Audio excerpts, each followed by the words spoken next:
Do you see Russian President Vladimir Putin as an ally or an enemy? Well, I think that he's clearly an adversary. He is a competitor, but I think that we also have to be smart about diplomacy too. Just because we don't like somebody doesn't mean that we can't occasionally engage in conversations with them. And I think it's important, if we're ever going to end the war in Ukraine, fundamentally at some level, we're going to have to engage in some sort of negotiation between Ukraine, between Russia, between our NATO allies in Europe. And that's just a necessary part. Doesn't mean we have to like it, by the way. Doesn't mean we condone the Russian invasion of Ukraine. But I think that sometimes you do have to engage in diplomacy, even with and maybe especially with your adversaries. I think the bigger problem, Kristen, if we step back for a little bit, of course, we're on the cusp, obviously, of a presidential election where I want the American people to select my running mate as the next president.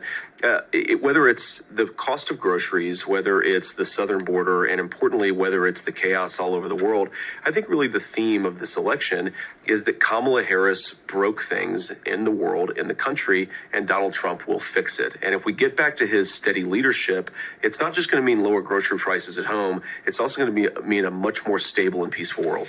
When you say that he's an adversary, just to get back to the question, you're not willing to go so far as to call him an enemy. Well, we're not in a war with him, and I don't want to be in a war with Vladimir Putin's Russia.